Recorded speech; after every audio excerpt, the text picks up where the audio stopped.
Welcome to Kenton's videos. Enjoy the video. You'll start by powering on your Bose and putting it into pairing mode.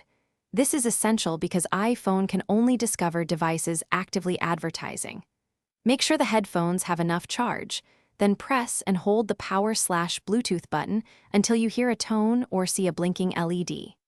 Once done, unlock your iPhone and open Settings right arrow Bluetooth so the device list is live. This prevents background sleep from hiding the pairing prompt and speeds discovery for a smooth connection. Now you'll complete the active pairing on the iPhone. Watch the Bluetooth list for your Bose model name because similar names can appear. Tap the Bose entry as soon as it appears. You may see a short system prompt asking to pair. Accept it. If the device requests a PIN, enter 0000, but most modern Bose headphones pair without one. Make sure you stay within a few feet to avoid wireless interference, and keep the headphones powered during this exchange.